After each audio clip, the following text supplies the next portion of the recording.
तो प्रदेश के बेरोजगार युवाओं के साथ ही प्रदेश की महिलाओं को भी प्रदेश की सरकार के इस बजट से काफी उम्मीदें हैं। आपनों बजट को लेकर के लोगों की आशाएं हैं और सभी वर्गों की महिलाएं, चाहे वे नौकरी पेशे वाली महिलाएं हों या फिर हाउसवाइफ के तौर पर काम कर रही हों, सभी ने सरकार से बजट के लिए कुछ खास अपेक्षाएं रखी हुई हैं। इन सभी में रसोई का बजट काफी अहम होने वाला है। आइए खुद महिलाओं से हम जानते हैं कि आखिर प्रदेश की महिलाएं बजट को लेकर सरकार से क्या चाहती हैं। जी बिल्कुल, तो राजस्थान के बजट की हम बात कर रहे हैं। राजस्थान में जो बजट की उम्मीदें हैं, क्या उम्मीद राजस्थान की जनता रखती है, तमाम तबकों को हम दिखा रहे हैं। जैसे कि आपने बातचीत की और लोगों को दिखाया, तो राजस्थान में सबसे ज़्यादा मायने रखती है राजस्थान की आधी आबादी राजस्थान की औरतों की है। वो महिलाएं भी हैं, वो गृहिणी भी हैं, वो बिजनेस वुमन भी हैं, वो डॉक्टर्स भी हैं, लीगल जो है सर्विसेज से भी जुड़ी तमाम औरतें हमारे साथ में शामिल हुई हैं, जो कि राजस्थान में बजट से बहुत उम्मीदें रखती हैं। और ख़ास तौर पर ये महिलाएं बहुत ज़्यादा जो है दखल रखती हैं बजट को लेकर के होने वाली उन तमाम चीज़ों में भी, जो कि राज्य सरकार को चाहे सुझाव जाते हों, चाहे दूसरी चीज़ें होती हों। इन तमाम लोगों से बातचीत करेंगे, जानने की कोशिश करेंगे कि क्या उम्मीदें हैं। ख़ास तौर पर हम बात करेंगे सबसे पहले जो हेल्थ सेक्टर को लेकर के राजस्थान में महिलाओं से जुड़े बजट की क्या उम्मीद है। आपका नाम जानना चाहेंगे? मैं डॉक्टर अनुपमा सोनी हूँ जी। अभी एक्चुअली बहुत सारे ऐसी चीज़ें हैं जो कि अनएड्रेस्ड हैं कि बजट हर साल आता है, बहुत सारा आता है, पर वो इम्प्लीमेंटेशन वाला फैक्टर है कि इम्प्लीमेंटेशन तो हो ही नहीं पाता उसका। जैसे एक बेसिक अगर आप बोलेंगे टॉयलेट की सुविधा, तो आप देखेंगे कि जयपुर जैसी कैपिटल सिटी के अंदर भी मोस्ट ऑफ द प्लेसेस में जो सरकारी कार्यालय है वहाँ पे साफ टॉयलेट नहीं है। अगर टॉयलेट है तो वहाँ पानी ही नहीं है। इनफैक्ट मतलब मैं इस चीज़ से बहुत अच्छे से जानती हूँ कि पीरियड्स के टाइम में महिलाएं कई बार अपने जो इंटरवल होता है उसमें घर आती हैं अपने चेंज करने के लिए, या वो बहुत कम पानी पीती हैं। फॉरगेट अबाउट कि रूरल एरियाज़ में क्या होता है, वहाँ की स्टोरी हमें पता है कि गवर्नमेंट कॉलेजेस में, स्कूल्स में टॉयलेट नहीं होता महिलाओं के लिए, सेपरेट वो नहीं होता, तो वो पानी नहीं पी पाती हैं, बच्चियाँ पानी नहीं पी पाती हैं। आप कैपिटल सिटी के अंदर ये सिचुएशन है और ये वैलिड सिचुएशन है। ऐसा नहीं है कि मैं कोई ऐसे बना के बोल रही हूँ, but it is there. Rajasthan बहुत ज़्यादा अनसेफ माना जा रहा है विमेन के लिए, और जो आंकड़े हैं वो तो यही बता रहे हैं। एक पिंक बस का अगर संचालन किया जाता ट्रांसपोर्टेशन के लिए, हमने कई बार बोला है कि आप एक पिंक बस कुछ मेन रूट्स पे चलाइए जिसमें कि बच्चियां बेधड़क होकर, महिला बेधड़क होकर यात्राएं कर पाएँ। तो हर बार गवर्नमेंट उस चीज़ को सुनती है, लेकिन वही इधर से सुन के उधर से ही निकल जाता है। एक सजेशन आया था कि महिलाओं को राजस्थान में ड्यूरिंग पीरियड्स के भाई उनको वर्क फ्रॉम होम का ऑप्शन दिया जाए, इससे कितना आप इत्तेफाक रखते हैं? वर्क फ्रॉम होम मुझे लगता है कि अगर आपके पास में बेसिक फैसिलिटी वहाँ पर भी है, और ये एक बोल सकते हैं कि चॉइस होनी चाहिए लीव की, कोई कंपल्सरी लीव की जरूरत नहीं है, बट ये चॉइस हो सकती है कि अगर आपको लगता है कि you are not comfortable at the work place and you can work from home. मैं डॉक्टर दिव्या मल्होत्रा हूँ।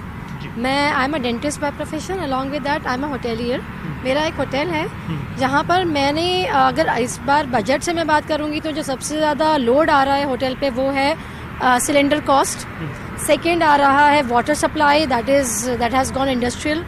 और इसके अलावा जो मतलब जो बेसिक जो दाल वगैरह हैं, जो भी हमारे घर पर भी उसका लोड है और होटल में भी उसका लोड है, तो वो चीज़ें बहुत ज़्यादा बढ़ चुकी हैं, जो कि कंज्यूमर या कस्टमर उस चीज़ को नहीं समझ रहे। वो अभी भी उस पहले वाले रेशो से उसको रिलेट करते हैं कि नहीं पहले इतना था तो अब आप इतना क्यों ले रहे हैं।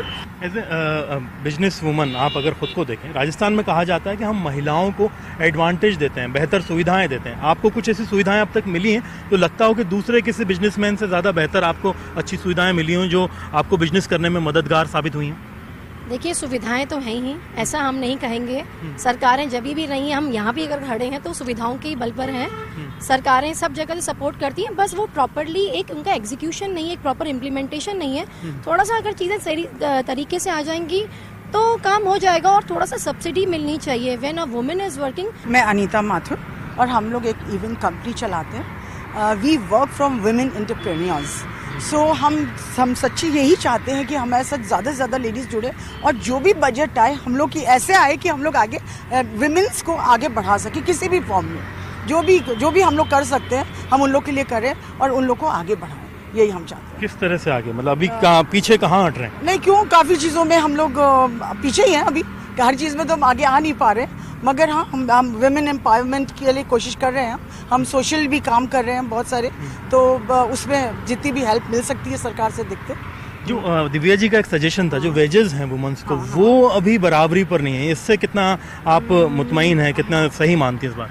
नहीं, वेजेस तो अब आई थिंक सो कि लेडीज को अच्छे मिलने लगे हैं, बहुत बढ़िया वेजेस मिल रहे हैं। कहीं अगर कमी है तो सुधार होना चाहिए। सुधार होना चाहिए। कीर्ति शर्मा, मैं दीवास क्लब फाउंडेशन की एनजीओ है मेरा, तो हम लोगों का वर्किंग हम लोग साथ में करते हैं, अनिता जी और मैं। तो हम लोग का यही है कि जितने भी ना जो रूरल एरिया जो लेडीज़ हैं, हमें उनको ही सपोर्ट करना है। अब जैसे बच्चे हैं रोड लाइट्स पे, आप देखते हो रेड लाइट्स के ऊपर ना भीख मांग रहे हैं, उनके पेरेंट्स उनसे काम करवा रहे हैं, उन चीज़ों को हमें ख़त्म करना है। कच्ची बस्ती है, हमें वहाँ वर्किंग करनी है जहाँ लोगों को एक्चुअल में नीड है, और सरकार उस पर बिल्कुल ध्यान नहीं दे पाती है। तो सब लोग कहते हैं पैसे वाले को पैसे वाला बनाया जा रहा है, लेकिन जो गरीब है उन पर कोई फोकस नहीं कर रहा है। तो मेन जो फोकस करना है हमें कच्ची बस्ती पे और इन लोगों को फोकस करना है जिनको एक्चुअल में नीड है। पिछले जो बजट आया था उसी में एक बहुत अच्छी महत्वपूर्ण योजना दी थी IM शक्ति के नाम से, जिसमें 1000 करोड़ रुपए महिलाओं के विभिन्न स्कीमों के लिए दिए गए थे, जिसमें शिक्षा सेतु योजना उनको रोजगार के लिए, उनको प्रशिक्षण के लिए, उनके लोनिंग के लिए थी। लेकिन मैं ये जानना चाहूँगी कि अभी तक उस योजना का, चूँकि डिपार्टमेंट का बिल्कुल जो संरचनात्मक ढांचा है वो थोड़ा सा सरकार को उसमें पद बढ़ाए जाने चाहिए, ताकि वो जो योजनाएं ज़मीनी स्तर पर बहुत अच्छा काम कर सके। और जैसे सुपरवाइज़र पद है, साथिन पद है, ये एक ऐसे पद हैं जो कि महिलाओं के साथ डायरेक्ट जुड़ते हैं, तो ऐसे पदों की संख्या में वृद्धि की जानी चाहिए। और महिला बाल विकास के जो ऑफिसेज हैं वो प्रत्येक ब्लॉक में स्थापित किए जाने चाहिए, ताकि महिलाएं बहुत जो ग्रामीण क्षेत्रों में भी रहती हैं या जो शहरी क्षेत्रों में भी हैं, जो बहुत ज़्यादा अज्ञानता के से रिलेटेड है, तो वो जानकारी ले सके और सरकार की महत्वपूर्ण योजनाओं का लाभ उठा सके। इसके अलावा एक जो इम्पोर्टेंट मुझे लगता है महिलाओं को खुश करने के लिए सरकार को जो करना चाहिए, जो रोडवेज बसेस है उसमें फ्री यात्रा होनी चाहिए, क्योंकि महिलाएं जो राखी पे नहीं हो, मतलब बिल्कुल राखी पे ना हो, क्योंकि आज की तारीख में ट्रांसपोर्टेशन सिस्टम इतना महंगा हो गया है। और जो अभी जैसे हम लोग बातें कर रहे हैं कि मार्केट में जो महिलाओं को जो सैलरी जो मिल रही है वो बहुत ज्यादा नहीं है, उसमें डिस्क्रिमिनेशन है। I am Archana Bhargav. आप क्या करते हैं? I am attach with them अक्स एंड आप हम घर की बात करेंगे, महिलाओं की बात करेंगे, मैं वायलेंस पे बात जी करूंगी। वायलेंस पे भी करेंगे। आप सबसे पहले अपनी राय बताइए, क्या सजेशंस आप बजट के लिए देंगे? बजट के लिए सजेशंस में लाइट की तरफ मैं यही दूंगी कि भाई एक तो वेजेस की बात है, सबने सब कुछ बहुत कुछ कह दिया। दूसरे मैं सबसे ज्यादा पॉइंट आउट करना चाहूंगी वायलेंस पे। जो पुअर ये औरतें हैं हमारी, मैं देखती हूँ वहाँ पर, मैं शामनगर में रहती हूँ, मैं देखती हूँ वहाँ कच्ची बस्ती भी है, महिला उत्पीड़न जो होता है, हाँ, वो उस पर सरकार को थोड़ा ध्यान देना चाहिए। इस तरह के केसेस भी काफी बढ़ रहे हैं, जो नई स्टडीज आ रही हैं, बहुत ज्यादा है। घर के किचन को किस तरह से देखते हैं, और बजट में किचन को लेकर क्या रिलीफ चाहते हैं? गैस आप देख रहे हैं बहुत महंगी तो होती जा रही है, इट्स क्रॉसिंग 1000 रुपीज। तो आम जो औरतें हैं, जो गरीब, स्टेट गवर्नमेंट कुछ दे सकती है इसमें रिलैक्स? बिल्कुल चाहे तो दे सकती, बिल्कुल देना चाहिए। ये तो फिर आप देखिए कितनी सारी एवरीथिंग, आप है ना, आटा, दाल, चावल, सब्जियां, एवरीथिंग इज वेरी कॉस्टली। और इस समय जैसे हम तो मीट कर रहे हैं, लेकिन वो जो गरीब है वो कैसे करेगा? बड़ी मुश्किल से कर पा रहे हैं, बहुत मुश्किल से, बहुत मुश्किल हो रही है। 8 रुपए में रसोई का ऑप्शन है, लेकिन घर की रसोई कैसे चलेगी? नहीं होगा, ऑप्शन है लेकिन वो सबको पता भी नहीं है और हो भी नहीं रहा है। हमको ये लगता है चारू जी ने अभी ये बात बोली ना कि जगह जगह के ऊपर कुछ एक ऐसे सेल्स बनाने चाहिए, विमेन सेल्स, जिसमें उनके लिए इन्फॉर्मेशन हो कि ये हम बहुत जरूरी है। आपका नाम जानना चाहेंगे? मैं शकुंतला शर्मा जी। मैं मध्यम वर्गीय परिवार से आती हूँ और मध्यम वर्गीय महिलाओं के बारे में, ये एक बड़ा तबका है मध्यम वर्गीय महिलाएं, अगर देखा जाए तो जितनी 50% आबादी है उसमें ज्यादातर आबादी मध्यम वर्गीय महिलाओं की होगी। मैं यही बोलना चाहूंगी कि सरकार को, मैं CM साहब से ये रिक्वेस्ट करना चाहूंगी कि बजट में मध्यम वर्गीय परिवार की महिलाओं के लिए कुछ करें। जैसे पहले उन्होंने किया था कि 5000 रसोई महिलाओं, ये डेयरी बूथ महिलाओं को देंगे, पर वो शायद किसी कारण से अटक गई और नहीं दे पाए।